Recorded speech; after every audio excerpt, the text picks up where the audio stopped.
All right, grown black folks talk. When you don't know how to do good at all. This is a response to Level Up Single Mom's incredible takedown of the idea that single mothers deserve less.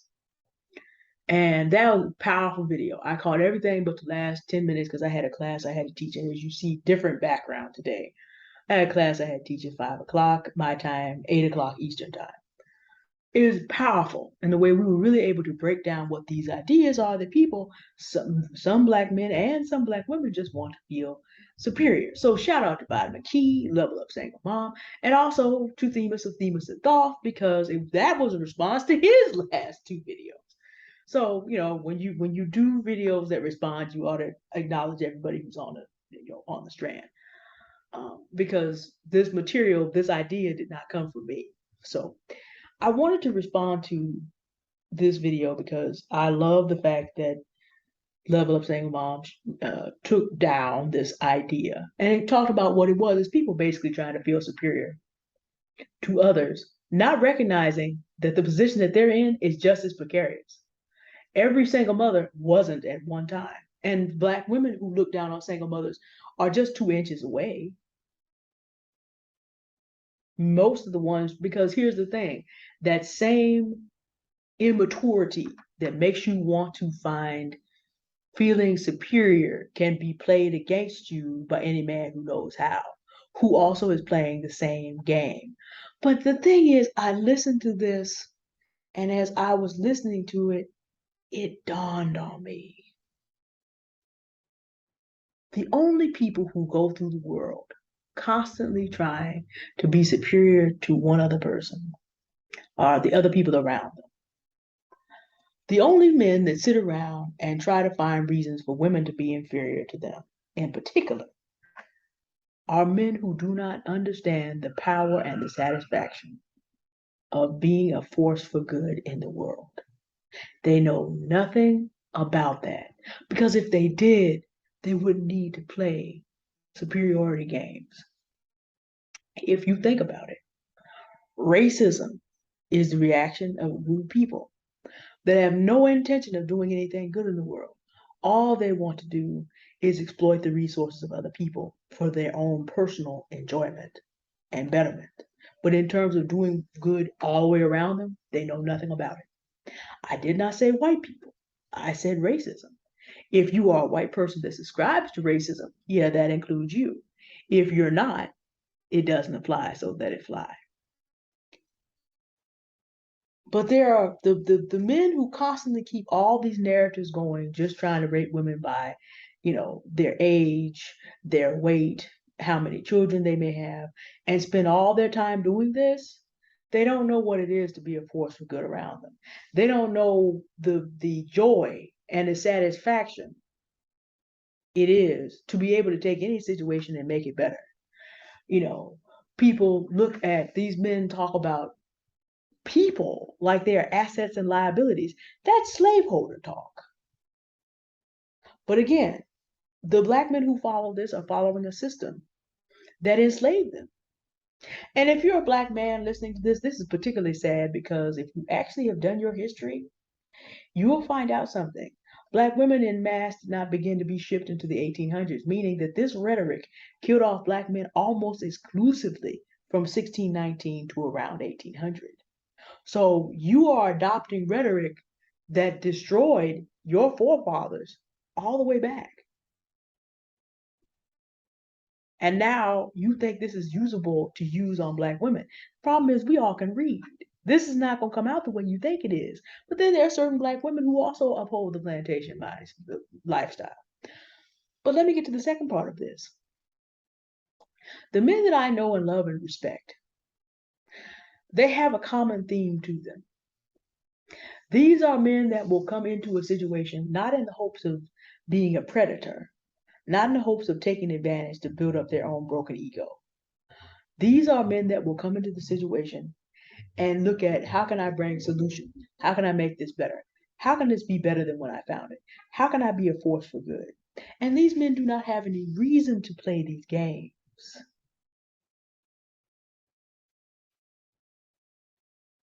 When you know how to build things up, you don't have to live tearing things down.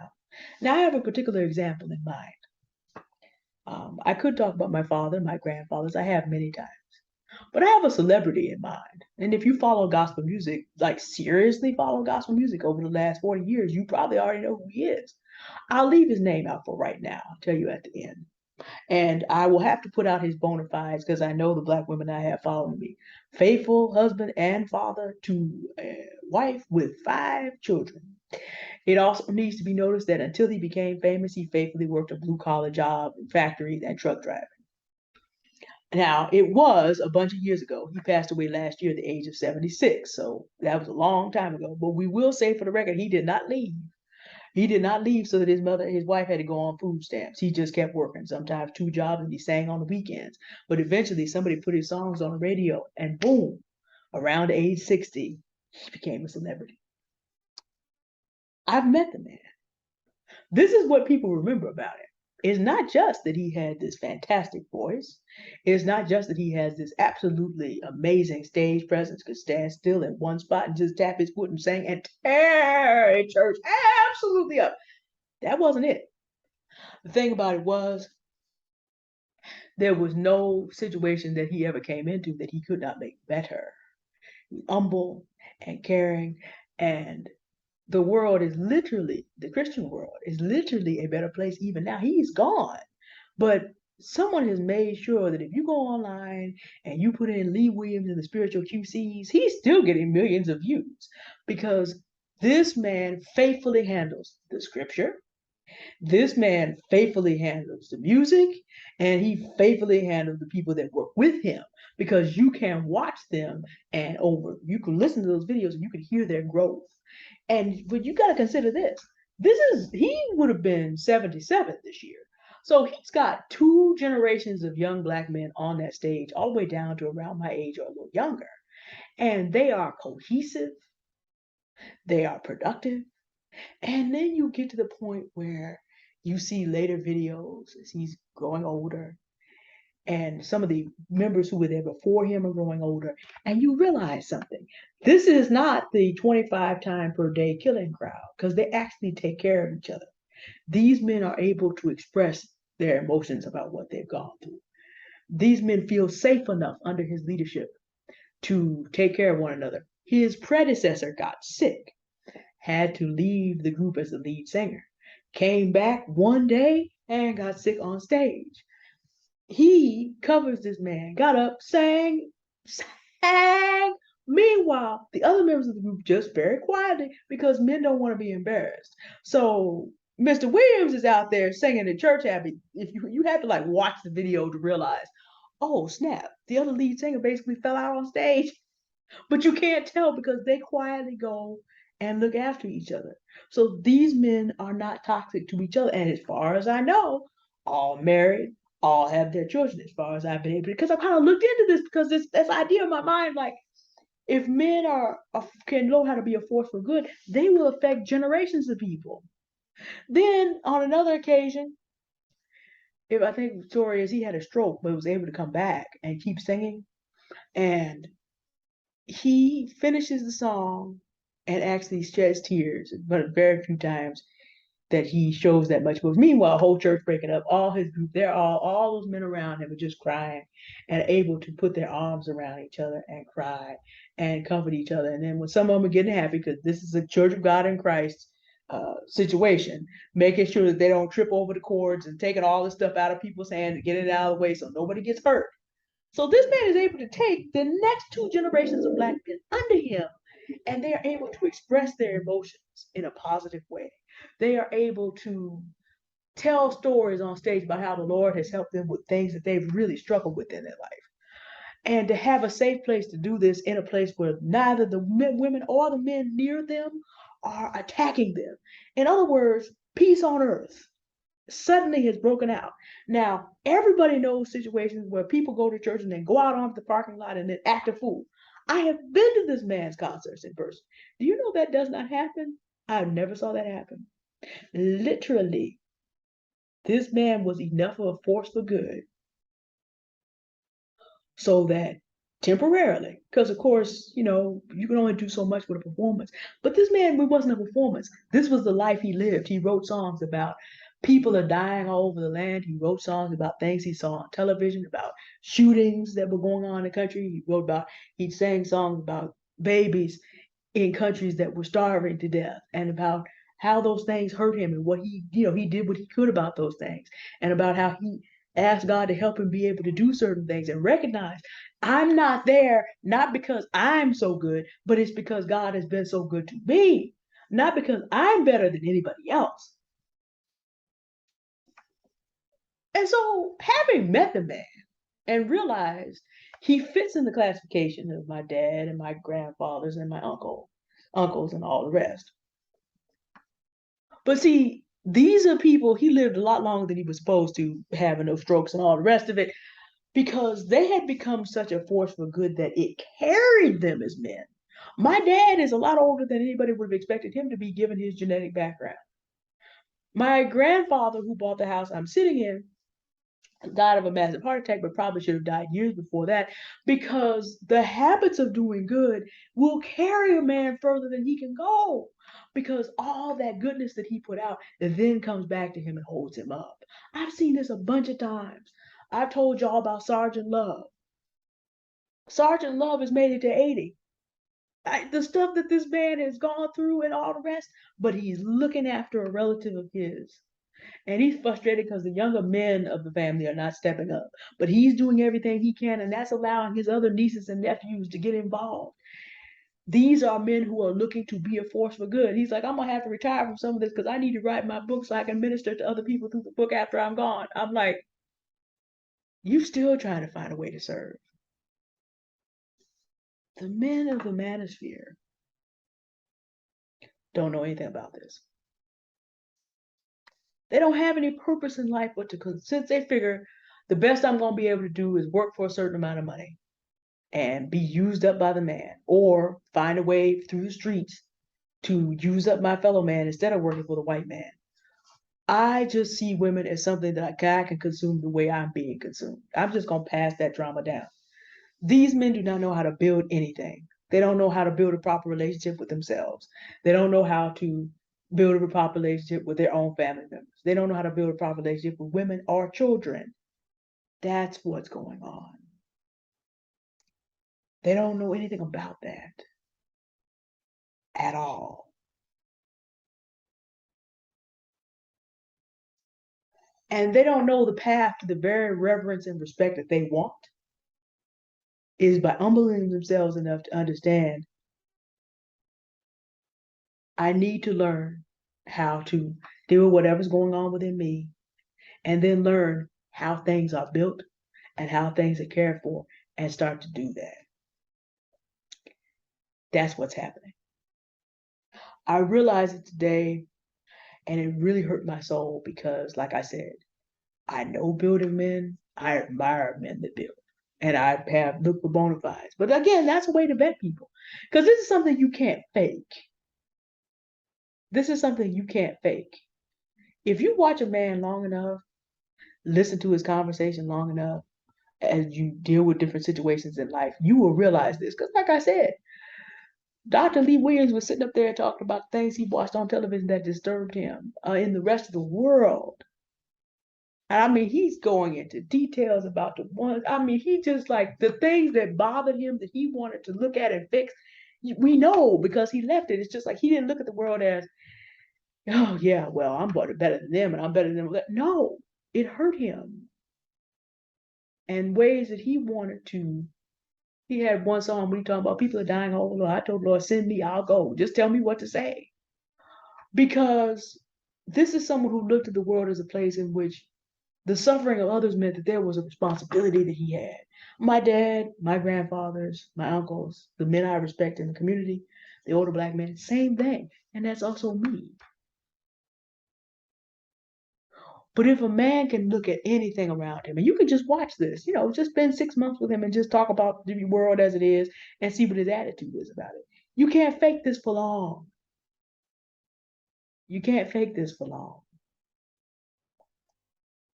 Whatever you do, don't make friends. Don't go anywhere serious in life with anyone who does not know how to be a force for good. Another way of talking about this, and it was said in Level Up Single Moms Chat, people need to be solution based. If you hand me a problem, and sometimes you have to be careful about this. I mean, I'm sometimes people just want to be heard out.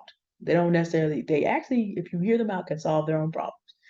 There's some, between men and women. Men supposedly listen to a problem and want to solve it. That's not always the situation in the Black community. But generally speaking, sometimes people, the solution is to hear them out. So it takes wisdom, but it's just like we ought not to be spending our time with people who want to hear the same problem over and over and get off on it. There are people who get off on drama, men and women. But people who live in that sphere don't know how to make it better, have no interest in making it better. And if you pay attention, you find out something really interesting. Do you know how many people, before we even get to white people and those involved with racism? By the way, for those of you who hypergamously trying to get a white man, it's not a perfect observation because I can name three big examples in history that show it's not a perfect way to observe. But most white men who are interested in making the world better by default are not heavy racists. Because I'm not talking just making the world better for just them and their dreams of avarice, but I'm talking about actually making it functionally better. Now, it's not a perfect system. There are other things you have to observe, but that's just a side note for those of you who think marrying a white man is the answer. It is not, because there are men who think that they deserve to consume women. How do you think I got to be the color that I am? This color doesn't happen to occur naturally in Africa. My grandmothers knew who their grandmothers were who went through it. My grandmother was the color of this wall behind me with a little gold sprinkled on top. And her grandmother, told her who had done that to her. You need to know that the man is a good man. And one of the ways that you check that is not by who he says he is, but by looking around. The Lord Jesus said, you will know a tree by the fruit that it bears. So you have to check. One way to vet is to be a fruit inspector. Give a man a year. Most men cannot, if it's not in you, if you're not a force for good or not learning to be a force for good, if you're a force for chaos, you can't fake this for long because the inclination is not in you. If your lifetime inclination is to enjoy other people's problems so that you feel better, if your lifetime inclination is to create chaos wherever you find it, if your lifetime inclination is to just try to dominate so that you can feel big by making others feel small, you can't keep that up for more than a year. You can't play pretend for more than a year. If you as a woman look for this, and by the way, while you're looking for it in men, just look for it in everyone.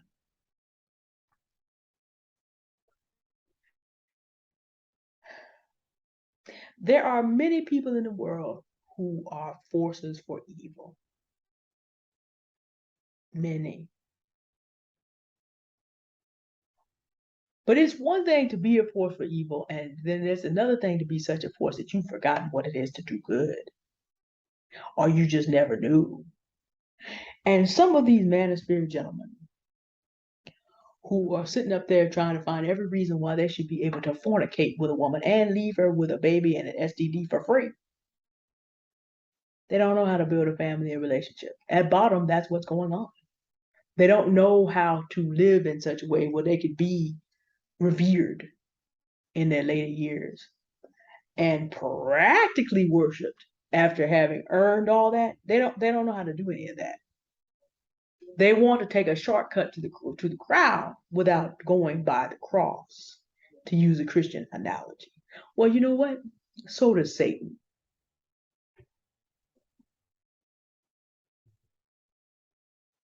See, because at a certain point when you don't remember how to do good or you never learn and you dial into doing evil, there's no bottom to the level of evil you can find. And when you consider that the same men that are killing themselves 25 times a day are killing Black women 4 times a day, and the number is increasing, and also an increasing number of children, kind of got to get a real understanding of what you're dealing with. And you also consider that there are women standing behind these men, making excuses for why they can just continue not to be a good force in the world, and allowing and just carrying them and carrying their children, so that their children, their sons and their daughters, their sons can learn to follow the same pattern, and their daughters can learn to bear grandchildren to do this. I told you on the last video that private prisons are already being built for all these people, didn't I? What the society is going to do is protect itself.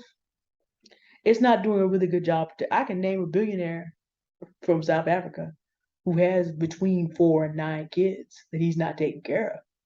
But our society will let that go. But you just keep on being out here making trouble as a black man and see what happens. You could be doing nothing at all, and you're a young man and 60 bullets. You can do nothing at all and be worthy of that. So, get into the habit of encouraging yourself in evil and see what happens to you. When evil can happen to you as a black man on a good day, watch what happens between now and 2030. Or learn how to spring the trap. Ladies, because I know the majority of my audience is black women. Learn how to see what kind of forces your man is rolling with that you're interested in. Learn how to see if the things around him, take your time to get to know him. See if the things around him are a force for good and not for evil. And do this to your female friends too. Because people that are involved in things growing and flourishing are not involved in tearing other people down to make themselves feel superior. We have a generation of people that does not even know what it is to be a force for good, how to build up anything. And guess what? You wait till this recession hits. If you don't believe me now, trust me on this. This is where we're going. Don't play. Don't play. All right. Again, shout out to Level Up Single Mom, Vitamin Key, and also to Themis and Thought, for whom the ideas for this video, this is a response to a response video. Have a good day, y'all. Goodbye. Wait, let me put the Winter Mountain back on, because that's kind of depressing. Let's just go. Actually, yeah, let's just go back here before we close. Y'all have a good day now. Goodbye.